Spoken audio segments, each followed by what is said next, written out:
Designing Historical Simulations for Learning in Virtual Worlds.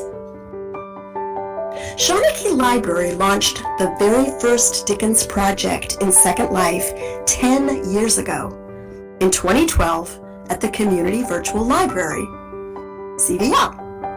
And CVL has partnered since then to support the project with research from students, educators, and lifelong learners around the globe.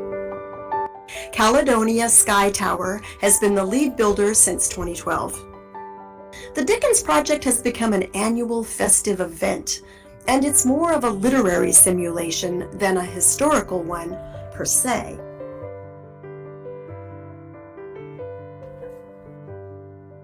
But it's set in the Victorian era and brings that period of time to life through the story of A Christmas Carol.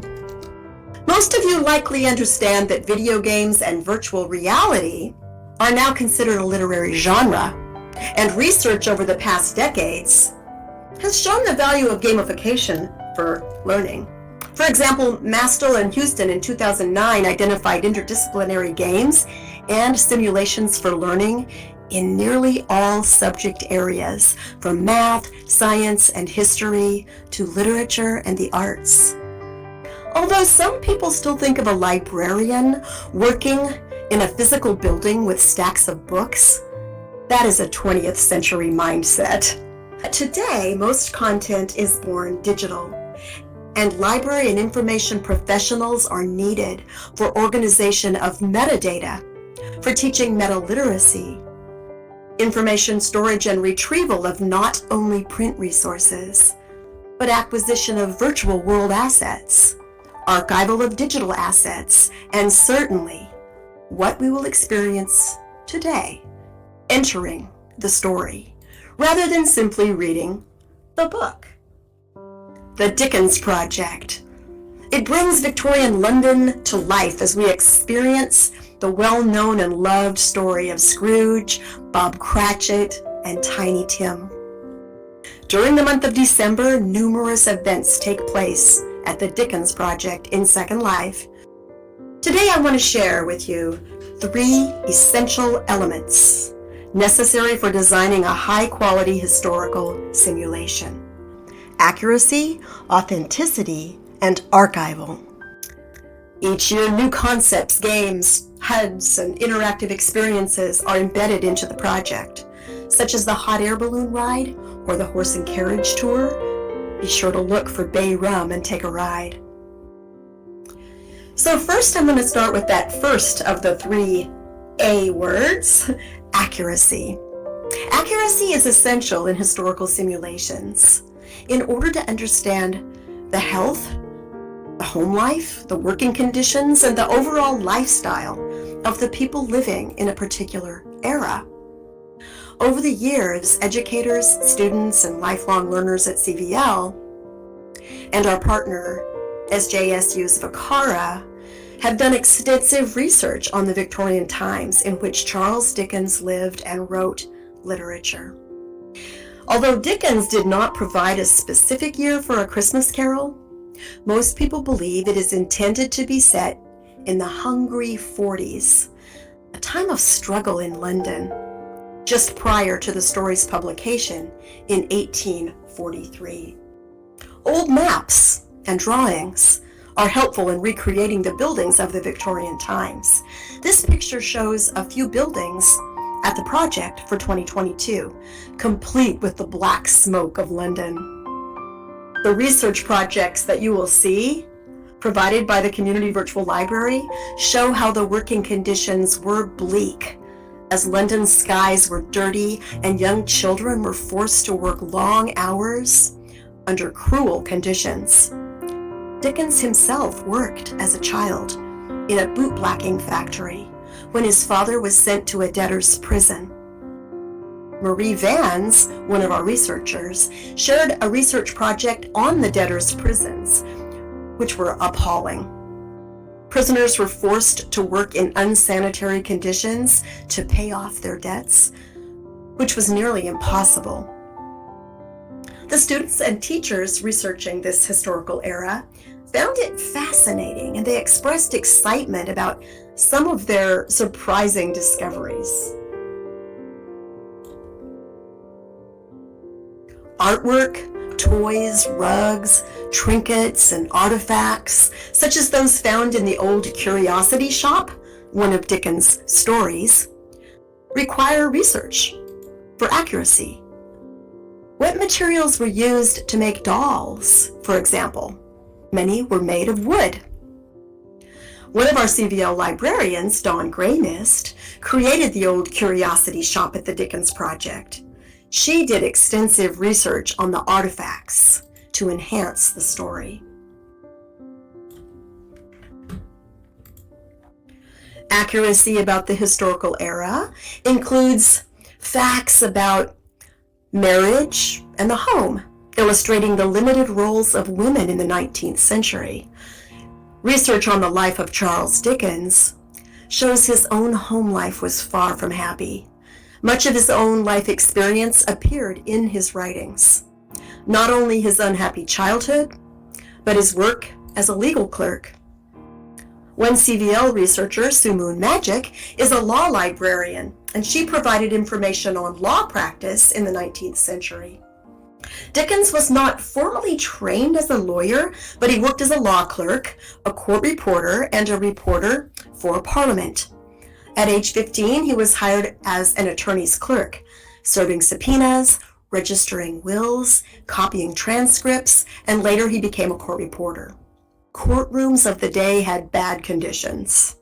The ventilation was terrible, and the rooms that held most of the legal discussions were cramped, dirty, dark, and shady. What about medicine? One might ask about Tiny Tim's ailment, which seemed so dire. Researchers now believe he suffered from a combination of rickets and tuberculosis. Research on the medicines available at the time are recreated at the project with an apothecary. Some years, CVL has been given an entire section of streets at the Dickens Project for research buildings. This year, the projects are on display in a Victorian warehouse quite near Scrooge's house. P. Ilios, a medical librarian in Puerto Rico, built a Victorian medical building with Spanish resources, La Medicina en la Época Victoriana, or Medicine in the Victorian Era. Including Spanish at the Dickens Project exemplifies the global collaboration that can take place, and tours bring people from around the world.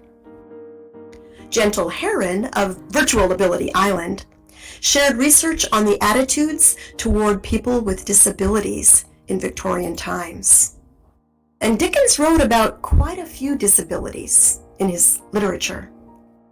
Gentle concluded that his intention in including so many characters with disabilities in his stories was to promote social reform and charity toward those with disabilities.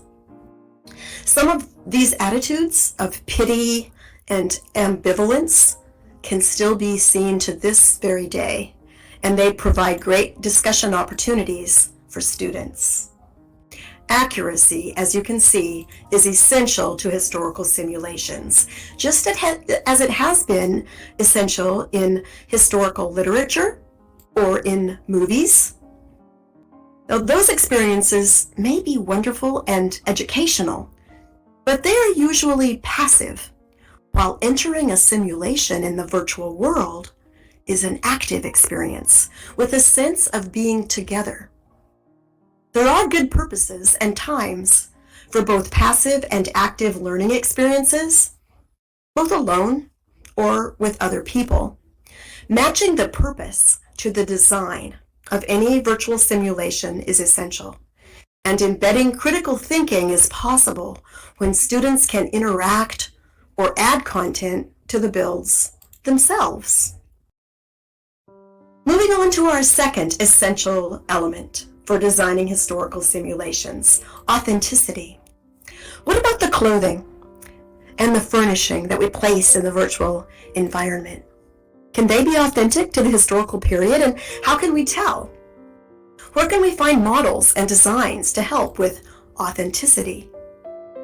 While we do not need to become the costume cops, noticing anything that's not pertaining to the era or that's completely out of date provides a great learning opportunity. Lots of teachable moments. The Community Virtual Library has a sister library in Amsterdam called the Antique Pattern Library. Patterns of fabrics, old manuscripts, and rare books are scanned, and the digital designs are uploaded to antiquepatternlibrary.org. This resource has helped the Dickens Project by providing examples of clothing in great detail. Illustrations from old books and manuscripts provide insight into the attire, also the toys, the vehicles, furniture, buildings, and the overall lifestyle of the historical era. These images are from a book called London Street Arabs by Stanley, published in 1890, and it's from the Antique Pattern Library. The Community Virtual Library and the Virtual Worlds Education Consortium have a presence in Kitely, another virtual world beyond Second Life, and a virtual Antique Pattern Library is there in Kitely, which shares examples of some of the thousands of available scanned images from many centuries. Here's an example of a pattern of embroidery from the Antique Pattern Library for a lady's slipper. Embroidery was common for embellishing furniture, clothing, draperies, pillows, and even slippers. So APL provides authenticity in great detail. Of course, some of these minor details may seem unnecessary, but consider how they provide a glimpse into the daily life of the various social classes. Wealthy people wore finely decorated clothing, and the poor were dressed in rags. Dickens' stories tell it all. Food in the Victorian era is another subject to consider, and Dickens wrote quite a bit about food. Research showed that some foods were more plentiful than others, grew in that area while sugar was scarce. His passage in A Christmas Carol with the ghost of Christmas present shows a mountain of luscious treats. Heaped up on the floor to form a kind of throne were turkeys, geese, game, poultry, brawn, great joints of meat, suckling pigs, long wreaths of sausages, mincemeat pies, plum puddings, barrels of oysters, red-hot chestnuts, cherry-cheeked apples, juicy oranges, luscious pears, immense 12th cakes, and seething bowls of punch that made the chamber dim with their delicious steam. Who can forget poor little Oliver Twist in the orphanage asking, "Please, sir, can I have more?" Historical simulations in a virtual environment can provide learning opportunities when one visits alone or with a group.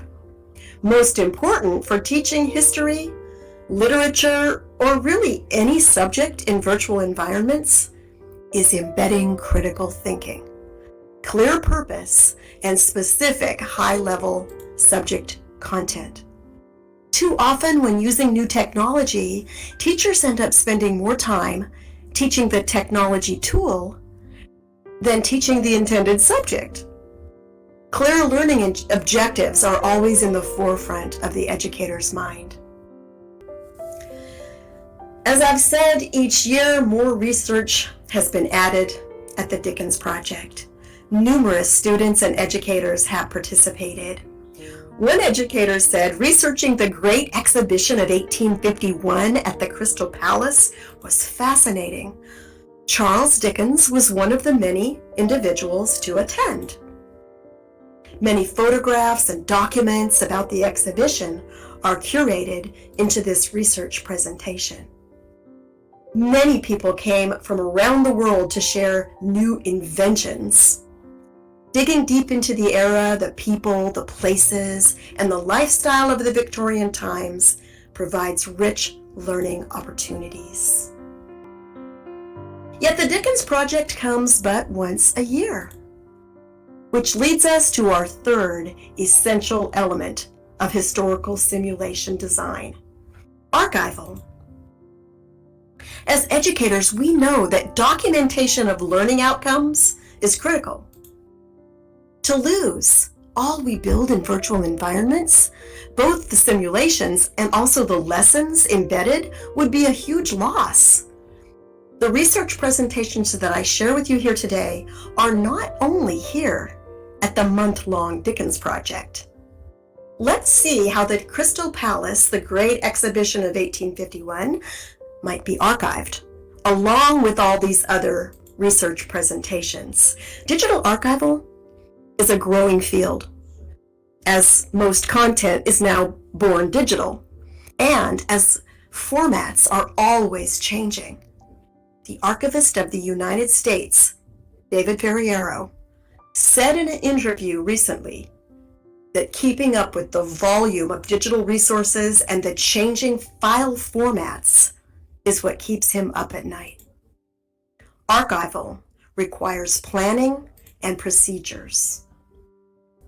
Some ways to archive include: whatever you are archiving, you need to place in 2 or more locations and in 2 or more formats, as formats are always changing, and the hardware that we have to read those formats is constantly changing and becoming obsolete. In addition, machinima, recording videos, is a great way to archive projects like the Dickens Project. Also, cloud storage. Uploading research projects to the cloud, slides in Google Drive or other cloud storage facilities are a way to archive these research projects. And a new way to archive that I'll show you at the Dickens Project, we are calling a drone camera to the web. Our research projects are placed in 3D web worlds, which is a web-based virtual world, and you can peek into that web world using a drone camera to see all the research projects. This is 3D web worlds. Get real close to it, zoom in, and look for a little red circle. Zoom in with your camera, get very close to the red circle. I consider, like many of you, Second Life to be the original metaverse, but there are many other virtual worlds emerging. When one is embodied in an avatar, we are entering the metaverse as a place. Yet, without an avatar, with no avatar at all, it's possible to simply view the metaverse with a drone camera. So right now, you are drone camera flying into the web, and you can move your camera, use your arrow keys, use your left mouse, use your camera, and you can move around and you'll be able to see all of the research projects that I just showed you.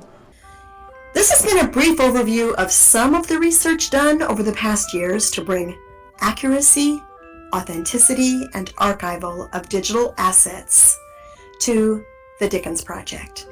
With 2 colleagues, I wrote a research article on how collaboration is essential to building an historical simulation.